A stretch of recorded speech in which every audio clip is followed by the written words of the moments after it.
اما بعد اعوذ باللہ من الشیطان الرجیم بسم اللہ الرحمن الرحیم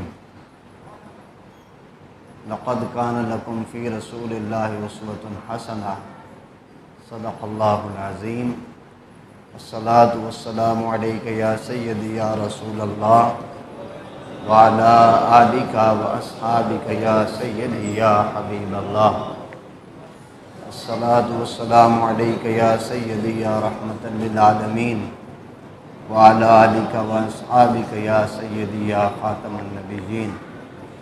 السلام علیکم ورحمۃ اللہ وبرکاتہ۔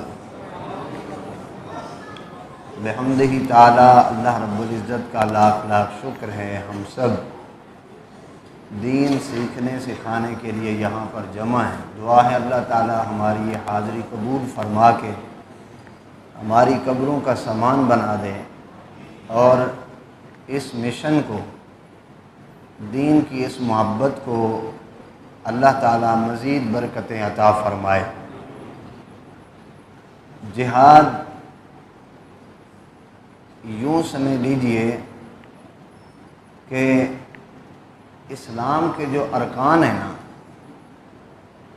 توحید و رسالت ہے، نماز، روزہ، زکوٰۃ، حج، یہ 5 ارکان، علماء نے لکھا ہے کہ اگر کوئی چھٹا رکن اس میں شامل کیا جاتا تو وہ جہاد ہوتا۔ جہاد کو اتنا اہمیت ہے دین میں، اور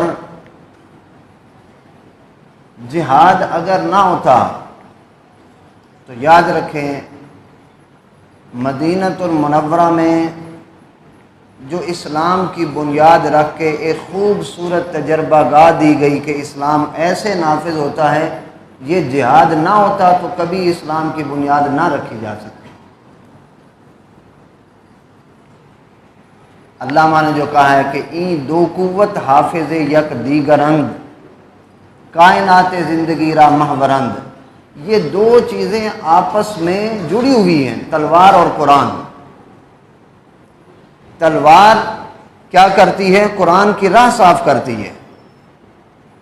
جب تک فرعون غرق نہیں ہوا تب تک تورات کی حکمرانی اور تورات کا نظام جو تھا وہ نافذ نہیں ہو سکا، جب تک فرعون غرق نہیں ہوا۔ اسی طرح جب تک ابو لہب نہیں مارا گیا، عتبہ عتیبہ شیبہ نہیں مارے گئے، قرآن کا نظام تب تک قائم نہیں ہوا۔ تلوار نے قرآن کا راستہ صاف کیا ہے۔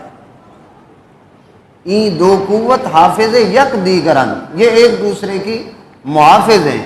قرآن جو ہے، تلوار قرآن کا راستہ صاف کرتی ہے اور قرآن تلوار کو ظلم پر نہیں چلنے دیتا۔ اور یہ جو سورہ احزاب کی میں نے آیت پڑھی آپ کے سامنے، آپ اکثر سنتے ہیں لقد کان لکم فی رسول اللہ اسوۃ حسنہ، مشہور آیت اس لیے میں نے پڑھی تاکہ ہر ایک کے ذہن میں بیٹھ جائے۔ اس کا شان نزول کیا ہے؟ غزوہ خندق جو ہے، خندق کا دوسرا نام ہی احزاب ہے، اور 22ویں سپارے میں سورہ احزاب ہے۔ اسی سورہ احزاب کی یہ آیت ہے لقد کان لکم فی رسول اللہ اسوۃ حسنہ۔ اس کا شان نزول کیا ہے؟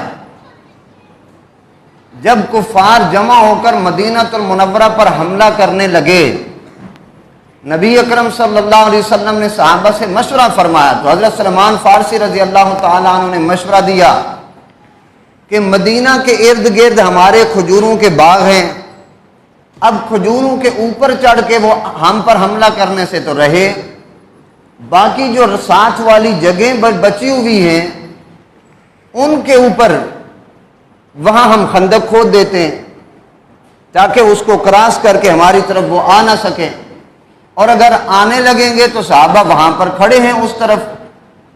خندق کھود دی گئی، نبی اکرم صلی اللہ علیہ وسلم نے خود خندق کھدوانے میں اپنا وقت دیا، حتیٰ کہ خندق کھودنے میں 1 دن کی 4 نمازیں بھی رہ گئیں، جو شام کی نماز کے بعد عشاء کے وقت ان کو پھر قضا کیا گیا۔ 4 نمازیں، اور صحابہ کرام فرماتے ہیں ہم نے دیکھا نبی کریم صلی اللہ علیہ وسلم خود خندق کھودنے میں مصروف تھے، اور وہی دن تھا جب ایک صحابی حاضر ہوئے، عرض کی حضور میں نے تو بھوک کی وجہ سے پیٹ پہ پتھر باندھا ہوا ہے۔ حضور نے اپنا پیٹ مبارک دکھایا، حضور نے 2 پتھر باندھے ہوئے تھے۔ یہ غزوہ خندق ہی تھا۔ نبی اکرم صلی اللہ علیہ وسلم صحابہ کرام خود مٹیوں کے ٹوکرے اٹھا رہے تھے اور یہ شعر پڑھ رہے تھے، نحنو بایعنا، ہم نبی کریم صلی اللہ علیہ وسلم کے ہاتھ آپ کے دست اقدس پر بیعت ہی اس لیے ہوئے کہ ہم جہاد کریں۔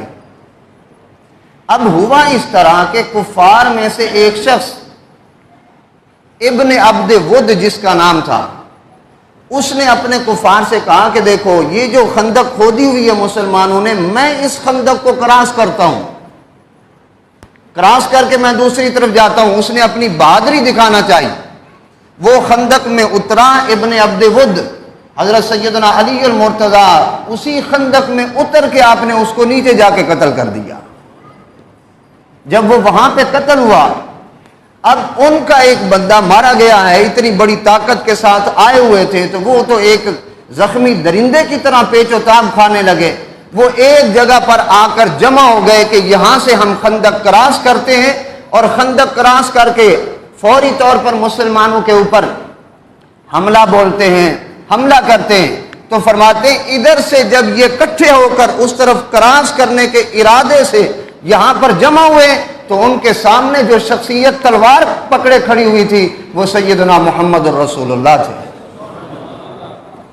نبی اکرم صلی اللہ علیہ وسلم خود تلوار پکڑے ہوئے مدینہ المنورہ کی حفاظت کے لیے کھڑے ہوئے ہیں۔ یہاں اللہ رب العزت نے فرمایا لقد کان لکم فی رسول اللہ اسوۃ حسنہ، یہ دیکھ رہے ہو کس انداز میں اسلام کے دفاع اور اسلام اور قرآن کے نفاذ کے لیے میرے حبیب نے اپنے ہاتھ میں تلوار پکڑی ہوئی ہے۔ دیکھو میرے نبی میرے حبیب اس معاملے میں تمہارے لیے نمونہ ہے۔ لقد کان لکم فی رسول اللہ اسوۃ حسنہ، صرف ہم اس چیز میں یعنی شرع کے ہر معاملے میں حضور نمونہ ہے۔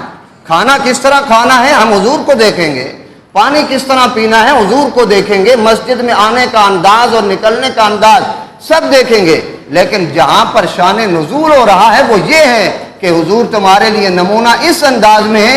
دیکھو جہاد میں حضور نے تلوار کیسے پکڑی ہوئی ہے۔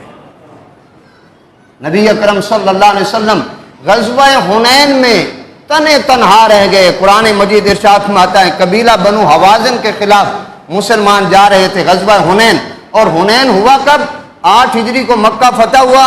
مکہ فتح کے فوری بعد وہ وہاں سے ہی ادھر چلے گئے قبیلہ بنو ثقیف اور حوازن کے خلاف، اور مسلمان اس وقت ذہن میں سوچ رہے تھے کہ کبھی ہم 313 ہوتے تھے، 1000 کو جا کے کچل کے رکھ دیتے تھے، آج تو ہم 12,000 کی تعداد میں جا رہے ہیں، آج کفار کا کچھ بھی نہیں بچے گا۔ جب یہ سوچتے ہوئے جا رہے تھے، آگے سے ایسا ہوا کہ ادھر سے بھی پہاڑ ہے ادھر سے بھی پہاڑ ہے، مسلمان اس کے بیچ سے گزرنے لگے تو انہوں نے قبیلہ بنو ثقیف اور حوازن نے اوپر اپنے اپنے جنگجو بٹھائے ہوئے تھے، تیر انداز بٹھائے ہوئے تھے، انہوں نے اوپر سے ہی وہ تیر چلانا شروع کر دیے۔ دونوں طرف سے مسلمانوں کے اوپر اتنے تیر چلے، قرآن مجید فرماتا ہے کہ اذ اعجبتکم کثرتکم ویوم حنین اذ اعجبتکم کثرتکم، تم اپنی کثرت پر تعجب کر رہے تھے کہ آج ہم بہت زیادہ ہیں، آج کفار کو کچل دیں گے، لیکن فلم تغن عنکم شیئا، کوئی کثرت تمہارے کام نہ آئی۔ وضاقت علیکم الارض بما رحبت، زمین تمہارے لیے تنگ کر دی گئی، اتنے وہاں سے تیر آئے تیر برسے، کوئی ادھر چلے گئے کوئی ادھر چلے گئے۔ کہتے ہیں اس وقت اتنے بڑے کفار کے مجمع میں تنے تنہا نبی اکرم صلی اللہ علیہ وسلم کھڑے ہوئے تھے، اور آپ نے اپنا ہاتھ مبارک بلند کیا ہوا تھا۔ آپ نے فرمایا انا النبی لا کذب انا ابن عبد المطلب، میں اگرچہ تنہا میدان جہاد میں کھڑا ہوا ہوں پھر بھی کہتا ہوں میں اللہ کا سچا رسول ہوں۔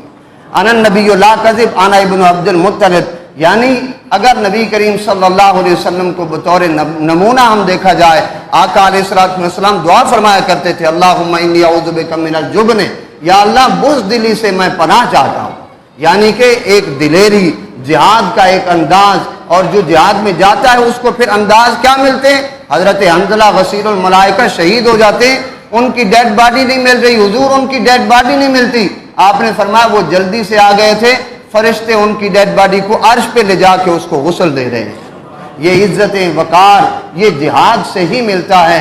یہاں 6 ستمبر 1965 کو جو ہمارے لوگوں نے اپنی طرف سے ایک بہادری دکھائی وہ یہی تھی، گویا کہ یہاں سرحد پر جس وقت، آخری بات میں عرض کرتا ہوں، 6 ستمبر کی رات کو ہمارے پاکستانیوں نے جا کر پٹھان کوٹ اور ان کا جو پٹھان کوٹ کا ایئرپورٹ تھا وہاں پہ جا کے بھارت کے 22 طیارے تباہ کیے، 22 طیارے۔ اب وہ پوری رات مشورہ کرتے رہے کہ کیا کریں۔ صبح 7 ستمبر کو انہوں نے سرگودا ایئرپورٹ پہ آ کے حملہ کرنا چاہا، لیکن وہ پاکستانی قوم کے ماتھے کے جومر ایم عالم نے 60 سیکنڈ میں بھارت کے 5 طیارے گرائے، صرف 60 سیکنڈ میں۔ وہ کیا تھا؟ اتنا بڑا مغرور طاقتور جو آگے بڑھ رہا تھا اس کو جس انداز میں روکا گیا، یہاں پہ وہی انداز نظر آتا ہے جو بیت اللہ کی حفاظت کے لیے اللہ نے ابابیل کو بھیج کے انداز دکھایا۔ اس انداز میں پاکستان کی بھی حفاظت کی گئی۔ اللہ تعالیٰ وہی جذبہ جہاد ہمیں بھی عطا فرمائے۔ وآخر دعوانا ان الحمدللہ رب